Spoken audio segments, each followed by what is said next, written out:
bonsoir, bienvenue à vous. C'est un plaisir de vous retrouver sur Média TV dans On se dit tout. Et comme vous avez pu le suivre, eh bien, nous allons parler de prévention et de lutte contre l'hypertension artérielle, ce tueur silencieux comme on l'appelle et comme justement l'OMS, l'Organisation mondiale de la santé, le surnomme. Et on va en parler justement pour voir quels sont ces symptômes qui peuvent apparaître, que l'on peut parfois négliger et qui orienteraient éventuellement vers l'importance, en fait, vers le dépistage de l'hypertension. J'en parle tout de suite avec le professeur Ahmed Bennis.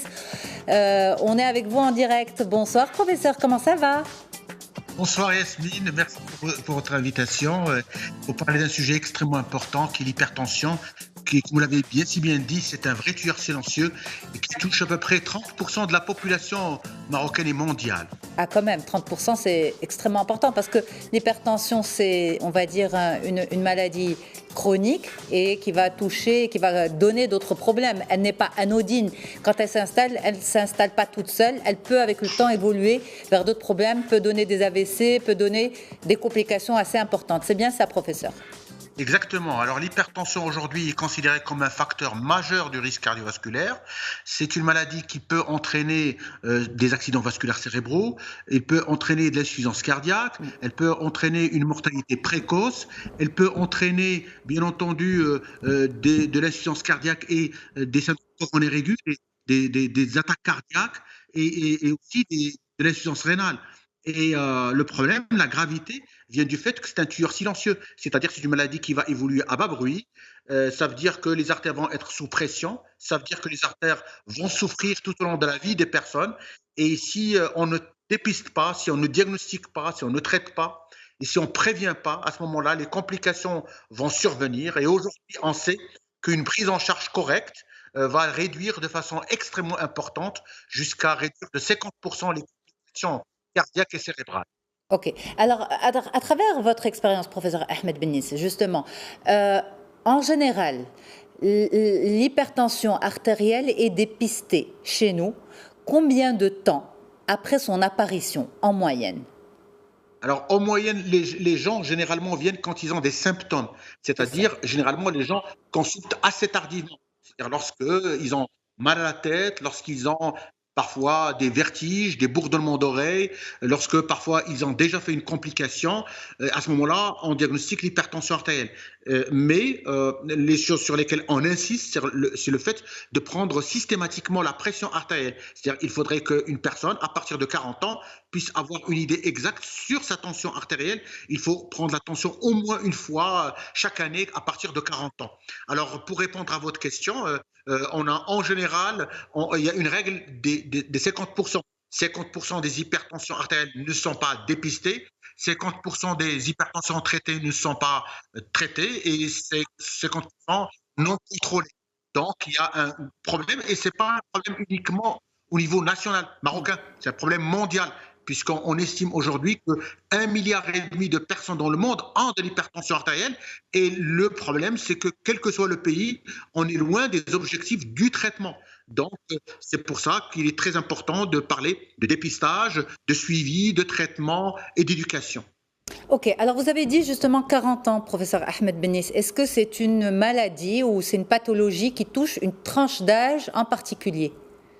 Alors, il y a certaines personnes qui sont plus prédisposées à avoir de l'hypertension, à savoir les personnes qui sont à risque cardiovasculaire, les personnes qui ont plus de 40 ans, qui fument, qui sont surpoids, qui ont du diabète, qui ont du cholestérol, qui ont une hérédité coronaire ou qui ont pris rapidement du poids ces dernières années. Ces personnes ou les femmes qui prennent la pilule ou les femmes qui fument, voilà un peu le prototype. Mais parfois, on n'a aucun facteur de tout ça et on a ce qu'on appelle une hypertension essentielle à partir de 40 ans. Ça veut dire quoi, hypertension artérielle? Ça veut dire que c'est la pression force exercée par le cœur sur la paroi des artères. Ça veut dire que les artères commencent à vieillir. Ça veut dire que les artères ne sont plus souples. Ça veut dire que les artères sont rigides. Et en fait, c'est un signe d'alerte. Ça veut dire que nos artères sont en souffrance et ça veut dire qu'il faut faire attention. Voilà un peu le message que nous...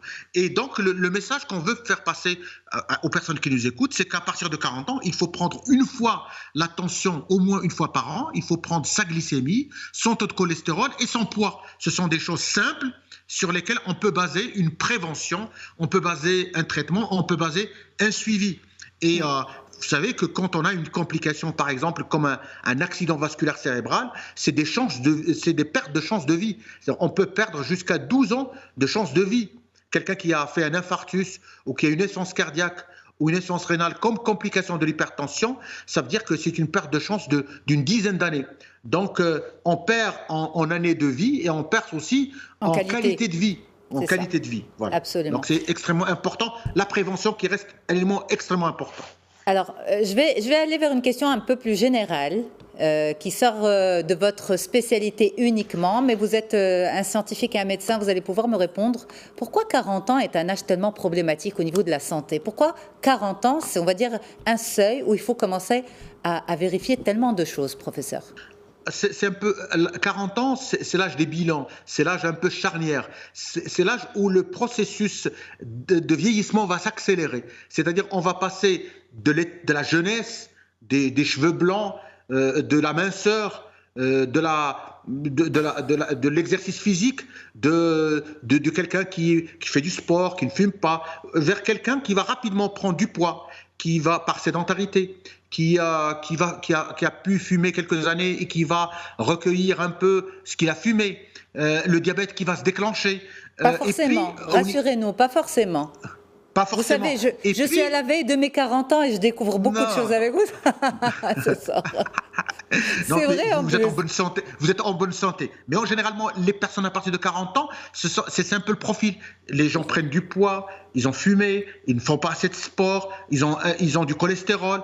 Et puis, du point de vue du point de vue physiologique, les cellules commencent à vieillir, les artères commencent à se rigidifier, les mécanismes, les hormones commencent à changer de fonctionnement. Et on va balancer progressivement vers un vieillissement des mécanismes qui nous protègent.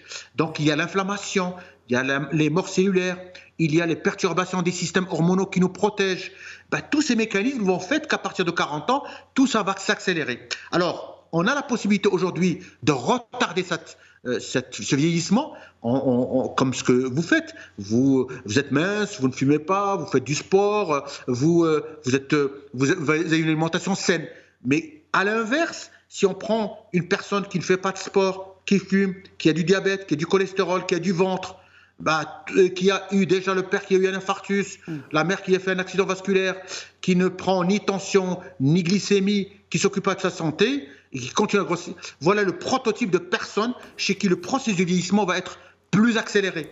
Et aujourd'hui, on a des preuves scientifiques qu'on peut retarder ce vieillissement cellulaire, qu'on peut retarder le vieillissement en général. Aujourd'hui, on vit jusqu'à 80 ans. Pourquoi? Parce qu'on vit mieux, on a une meilleure qualité de vie, on s'occupe mieux de sa santé, on fait du sport, on ne fume pas, on est plus mince. Et tout cela, on le gagne en années et en qualité de vie. En qualité, absolument. Surtout ça, en fait, qui est important, c'est la qualité de vie à l'intérieur et à l'extérieur. Alors, professeur Ahmed Bennis, vous avez dit quand les symptômes se déclenchent, apparaissent, c'est que la maladie s'est déjà bien installée. Et en même temps, on voit que certaines personnes peuvent ressentir des symptômes, mais les balayer du revers de la main.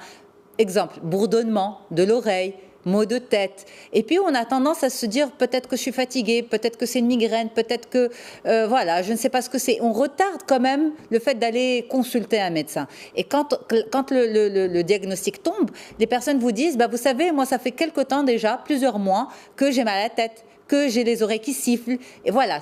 Est-ce qu'on peut revenir sur ces symptômes, quand même, que l'hypertension artérielle nous donne, malgré tout, malgré le fait que ce soit un tueur silencieux, mais nous donne et pour une raison ou pour une autre, parce qu'on n'a pas envie d'aller chez le médecin, parce qu'on a peur d'un diagnostic, parce que, on a tendance à repousser. Certainement. Alors, l'hypertension, c'est en général une maladie asymptomatique, silencieuse. Et on découvre de façon systématique. On part chez le médecin pour autre chose et il nous prend la pression et il découvre qu'on a de l'hypertension artérielle. Alors, à ce moment-là, on essaie de confirmer qu'on est bien hypertendu. C'est-à-dire, c'est pas sur une mesure, sur plusieurs mesures. C'est-à-dire, généralement, soit on met un appareil de tension des 24 heures, soit on prend la tension à domicile avec une règle simple, 3 fois le matin, 3 fois le soir pendant 3 jours successifs, soit on convoque la personne 15 jours après et on est sûr que ce n'est pas uniquement un effet blouse blanche, un effet de peur du médecin. À partir de là, lorsqu'on pose le diagnostic d'une hypertension, Le plus souvent, c'est une maladie chronique, c'est une maladie pour la vie. Le traitement est à vie. Et à ce moment-là, on va déclencher un certain nombre de choses. Et c'est rare qu'on trouve une cause à l'hypertension. C'est rare de trouver une cause qui peut expliquer l'hypertension artérielle. Alors le plus souvent, on n'a aucun symptôme. Mais parfois, on a des symptômes qui attirent l'attention. Et en général, quand il y a ces symptômes, ça veut dire que les chiffres tensionnels sont assez élevés. C'est-à-dire quand on a des maux de tête, ça veut dire qu'on a des chiffres de pression basse, de pression diastolique, qui va aller jusqu'à 12, alors que normalement, elle ne doit pas dépasser 8. On va trouver des chiffres de la pression haute, qui va être de plus de 20, alors qu'elle ne doit pas dépasser 13 ou 14. Donc, si on a des symptômes comme des maux de tête, comme des vertiges, comme des bourdonnements d'oreilles, comme des palpitations, une sensation anormale de battement du cœur, comme des étourdissements, comme parfois des épistaxis, une perte du sang du nez. Donc ça veut dire que généralement ce sont des symptômes de gravité. Et quand il y a des symptômes, ça veut dire que l'hypertension en général est déjà installée, est déjà là. Donc nous, le but, c'est de pouvoir dépister très tôt. Parce que si on dépiste très tôt, à ce moment-là, on peut traiter tôt et on peut éviter que l'hypertension s'installe et installe ses complications. C'est-à-dire, on va essayer de restaurer aux artères leur fluidité, leur souplesse au cœur, de permettre au cœur de bien fonctionner et d'empêcher les processus qui vont altérer cœur et vaisseau et d'empêcher par la suite accidents vasculaires cérébraux, infarctus ou insuffisance cardiaque.